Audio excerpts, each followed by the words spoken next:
Happy fall! Welcome to another episode of Murders, Mysteries, and More. My name is Kaylee. My name is Desi. Be sure to like and subscribe. Don't forget to hit the bell next to the subscribe button to turn on post notifications. Before we get into this case, we always encourage those who have useful information to any unsolved case. Please report it to your local police and sheriff department. Please be advised, this video is not recommended for persons under the age of 18. This will contain some very graphic details. If you do not feel comfortable listening, please click off. The sad reality is 1 in 5 women will become victims of rape during their lifetime. Nearly 1/4 of women have experienced some sort of sexual violence. 1 out of 3 of these women were raped between the ages of 11 and 17 years old. It is clear in the fact that women and young girls are facing the dangers of sexual violence. Even with the wonderful technology advancements we have made, many victims never get the justice they deserve. With that all being said, we will be covering the Alphabet murders. What's unique about the Alphabet murders is all the victims' initials, both of their first and last names, match the town to where their bodies were found. The Alphabet murders occurred in Rochester, New York from 1971 to 1973. The first victim was a 10-year-old girl named Carmen Colon, who had stopped at the pharmacy after running errands for her grandmother. She was waiting for the medication to be picked up, became noticeably distracted and upset. Then she told the pharmacist that she had to go and got into a car in the parking lot. A few hours later, after leaving the pharmacy, and after she was reported missing, she was seen on an interstate, half naked and flailing her arms for help. Okay, so into reporting her murder. So 3 hours later, the police report her as missing, and the last car that was identified trying to pick her up off the road was a dark Ford Pinto Run vehicle. This person in the vehicle went to track her down, and they grabbed her and threw her inside the car. During this process, multiple people were driving by, and they pretty much just ignored it, and they didn't even try to intervene or stop the abduction, even though they saw that Carmen clearly was struggling, which is horrible. Poor bitch-ass bystanders. Right, they don't give no fucks. 2 days later, on November 18th, 2 teenagers came across the body of Carmen Colon, which was about 12 miles from the interstate where she was last seen struggling. They found some of her clothing near that highway. She had been raped, her skull had been fractured, and she had been strangled to death. Later on, local newspapers soon offered up a reward for whoever could provide information that would lead to an arrest, and some billboards were also put up later on asking for clues. The first suspect for this case, for this murder specifically, is Miguel Colon. So he was her uncle, and he lived with Carmen and her mother, and usually he would not let her go to the pharmacy alone, but on that day she convinced her uncle that it'd be okay for her to walk alone to the pharmacy. And granted, at this time, this girl is like 11 years old. And then whenever she went to the pharmacy, she, like we said, how she basically was telling them how she had to go. And when she went to the parking lot, there was a dark Pinto hatchback that was trying to abduct her, and she was running from this car. Her uncle actually had possession of a car that matched a similar description. When police went to investigate this car, they found that it clearly had been cleaned, especially the trunk. And if someone was to abduct anyone, like her especially, they would have obviously thrown her in the trunk. Also, what is important to note is that eventually Miguel committed suicide after Carmen had been found dead. So I do have a couple questions for you. Okay. So with that being said, first question is, why do you think her uncle let her travel alone at such a young age? Felt like he could trust her, didn't really think about the dangers of a random stranger picking her up, especially back in these days. It was more common to let kids go out on their own without adult supervision. Another reason could be the fact that the uncle had something suspicious or weird planned for that day, and so he thought it would just be better to get rid of her and have her go by herself, so that way he could do whatever he wanted to do. My next question is that her uncle supposedly had a similar car. Authorities went to search the car and saw it had been cleaned. So do you think the same car that abducted Carmen was her uncle's car? It's very possible. I don't know how many dark Ford Pintos that they made back then, especially like the exact description. Could have been the same vehicle. It could have been somebody else's vehicle that was extremely identical to it, but it is a little suspicious that it had been cleaned after Carmen was found dead. Why do you think her uncle took his life after he found that Carmen's body had been found? He either felt guilty or he just felt utter sadness and like he couldn't live without Carmen. Do you think he could have also maybe done this because he was involved? Yeah, that's why I said he could have felt guilty as well because he did it. So the second murder occurred on early April afternoon in 1972. 11-year-old Wanda Walkowicz was heading home from the grocery store after running errands just like Carmen had been. And around 5:15, Joyce, which was Wanda's mother, reported her missing around about 8 o'clock. After that, detectives searched a river nearby, and the rescue teams heard Wanda was resting against a fence when a vehicle approached. This vehicle was a dark brown vehicle. My question to you for this is, why the fuck would her mom let her walk to the grocery store by herself? All these parents are letting them walk alone. So I'm guessing like Rochester, New York has to be kind of one of those places where it's a very walkable city, and so maybe these kids have walked alone by themselves before, and so maybe she trusted that her daughter would be okay. But knowing that this is America and all that kind of stuff, that probably was not the smartest idea. Her mom also could have not had access to a car, and the only way that they could have gotten groceries is walking to the store. And we don't really know, like maybe her mom was sick or something. Wanda had to go to the store. You just really never know what someone's life is like. Now into finding her body. So finding Wanda's body. So 10 a.m. a police officer found her body at the bottom of a hill. And clearly when he found her body, it had been clear that her body had been thrown from some sort of vehicle. It was obvious that she had been sexually assaulted. There was also defensive wounds, making it clear that she didn't go down without a fight.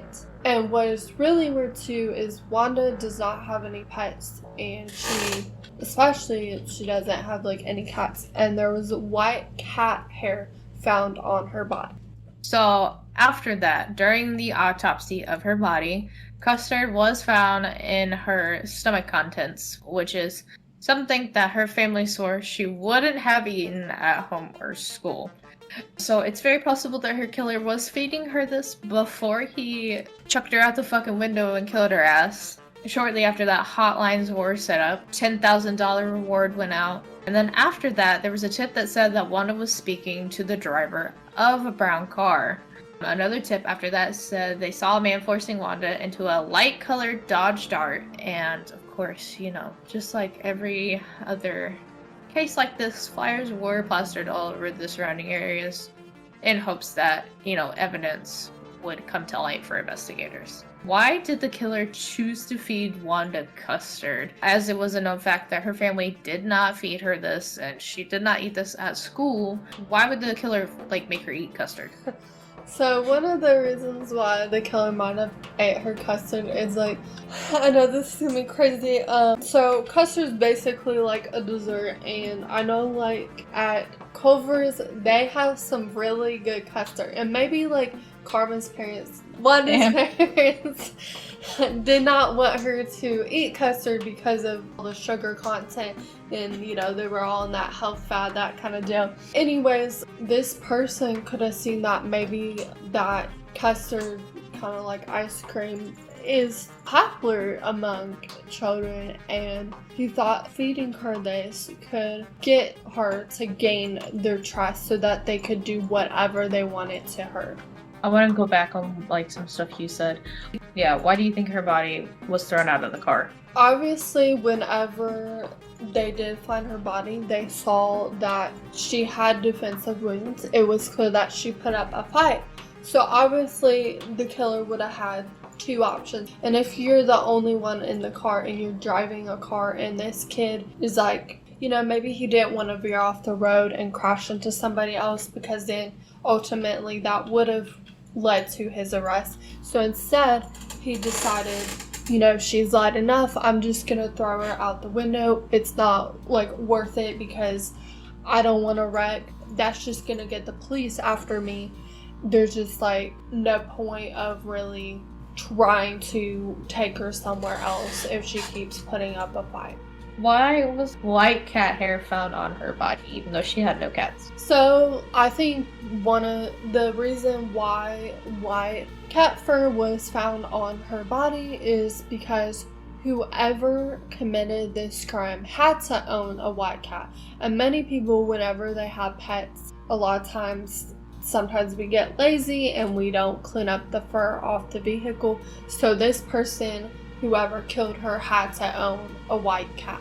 The last victim, so her name was Michelle Meza. This happened November 26, 1973.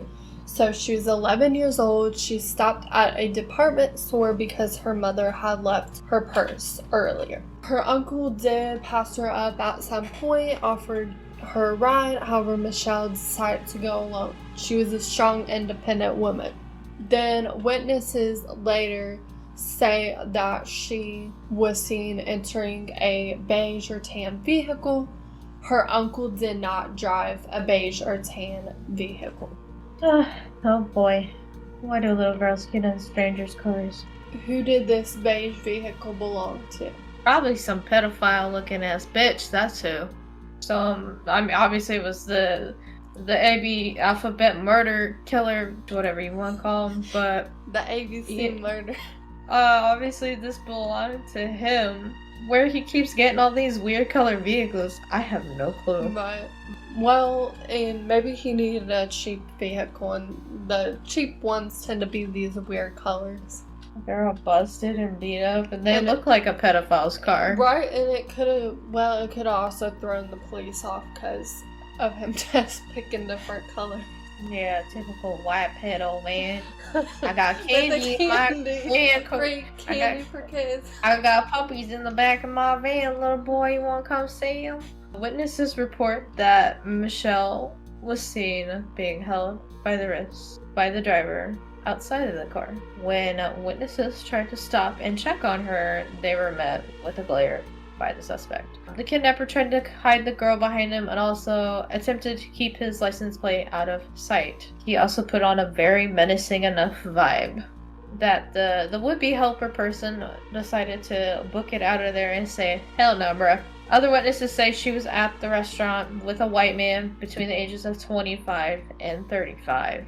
And this man was apparently 6 foot tall. So on to her autopsy results. Her body was found in a ditch 15 miles from her house, and her body was found November 28th. It had been clear that she had been sexually assaulted, and that whoever killed her strangled her by a cord or rope.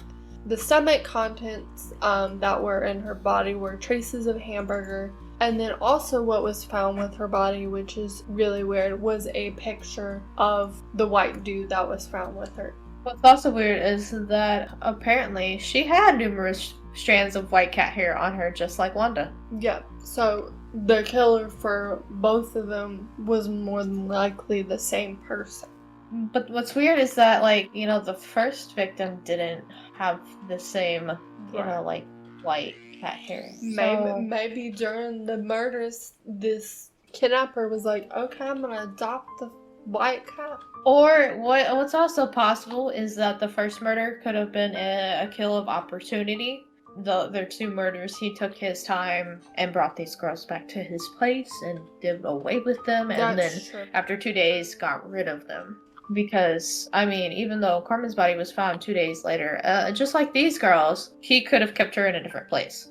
Why was there a sketch found with her body? There was a sketch because she wanted people to know what this guy looked like, possibly, who this guy could have been, since he was her killer. I think she thought that drawing a sketch of him would maybe get him caught and bring justice to herself. What's weird though is why wouldn't you think he would take that away? And she had to make the sketch before, and you would think that, like, if he found the sketch, he would throw it away because he wouldn't want to be convicted. Yeah, but I mean, I don't know, people are weird. Serial killers are kind of... Okay, so the second suspect is going to be Dennis Termini, who was locally known as the Garage Rapist. He had raped at least 14 females between the years of 1971 and 1973, which is convenient because that's the years that the Alphabet murders occurred. Right. Termini also owned a beige-colored car, which was the color vehicle that had been seen at more than one of the abductions. He also resided on a street very close to the area where witnesses last reported seeing some of these girls. But 5 weeks after Michelle Mainza's death, Dennis Termini tried to pull a gun on a teenage girl with the intent of abducting her. She screamed, which had the man fleeing, and this fucking man tried it again. Police went after him. He committed suicide, but unfortunately with him, his DNA samples, semen samples that were taken, did not match any of the girls. My only question on this one is, why do you think this man was stupid enough to try it again? Try and abduct a teenage girl. Again, Twice. I feel like all psychopaths have some kind of crazy mental disorder going wrong. They do not have the most amount of brain cells. They probably have one, if any. Probably not even one. Anyway, so clearly, like, he was stupid and obviously was mentally crazy. So that's why he decided to try it again. And he thought he would get away with it, but he was stupid because both of those girls were powerful, strong, independent women, and they got away. And then, like the loser he is, he just shot himself and took the easy way out. The next suspect that we're going to talk about is Kenneth Vinci. Okay. Gotcha. Yeah, he worked near both of the victims' locations where they were found. He did have, in fact, white cat fur all over his car. His car also matched the description of one of the cars. This man was also guilty of killing the Hillside Strangler killings on the West Coast, which is when he murdered girls between the ages of 12 to 28. And he later on he denies the Alphabet murders. This dude had white cat fur all over his car. He also had been involved in murdering girls between the ages of 12 and 28. Do you think Kenneth is guilty of the Alphabet murders? He could have been very easily guilty and just didn't want to own up to it, because that would be like more charges to add to his sentence. It's very possible. It's just weird he had white cat fur all over his car. That's like so coincidental, honestly. Right. And then he also, he was murdering young. He has such a weird taste in... Yeah, and then different this age person also, it did say that he was an ice cream man, a security guard, and an ambulance driver. Obviously, knowing all that makes kids just want to approach them, so he definitely could have used that to his advantage. Final suspect for this case is Joseph Nasso, who did his own series of killings in California, another West Coast person, between 1977 and 1994. But most of his victims were believed to be prostitutes. One interesting detail that did come up was that all the females he killed have first and last names that began with the same letter of the towns that they were killed in, just like these Alphabet murders. Nasso was also a Rochester, New York native. He did live there in the 70s, the very early 1970s, and he often traveled between New York and California. But the DNA samples that were taken from him did not match. But this guy was sentenced to death for the California alphabet murders. And this was in 2013 when he was sentenced to death, which is insane. Yeah, and they found a journal too. Yeah, that's insane. Like, that's ultimate psychopath. You keep a journal with details of these murders? That's insane. Could he have done it? I do think it's very possible. Like, for one, this guy was from Rochester, New York. He also committed crimes in Cali, the Cali alphabet murders. So, if he had a thing about alphabet murders, who's to say that he wouldn't commit them somewhere else? And yes, the DNA didn't necessarily match, but he could have totally had an accomplice. So I do think it is possible that he could have been guilty. He's also really messed up considering he kept journals of how he killed these women. Who, out of all the suspects, do you think is guilty of the alphabet murders? Well, I'm conflicted, to be honest, on who's the guiltiest. I feel like they're all pretty fucking guilty, to be honest. I mean, Carmen's uncle, not so much, although he could just be solely responsible for her death. Right, and that could explain, why she didn't have white cat fur. And also the fact that she hadn't been fed food, and the killing actually showed a much higher level of anger and aggression as well. For this, I feel like Joseph, well, no. I'm gonna say Kenneth Bianchi, considering he did his own sort of killing on the West Coast. I feel like, and with his age range and all that stuff, I feel like he's more likely to be the killer. So you don't think so much that Joseph did it and then he moved to California to do the alphabet method of killing? I mean, it's possible, but most of his victims were prostitutes. That's true. And they were older than, young girls. Yeah, and he didn't have a white cat. Kenneth has a lot of factors here. The fact that he already was a serial killer. He killed girls. Close to them. Yeah, he killed girls between 12 to 28, and he had a cat. So.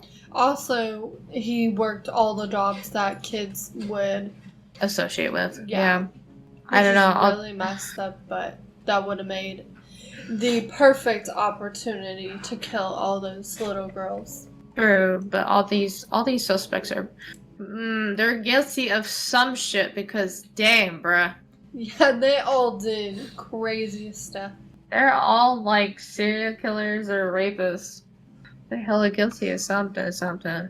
In conclusion, unfortunately, no one was ever convicted for these. We hope all the victims get the justice they deserve. We also want to spread more awareness for victims of sexual assault and rape and hope many victims get the justice that they deserve. Thank you for listening to another episode of Murders, Mysteries, and More. Remember to always keep your eyes open. You never know when someone's creeping.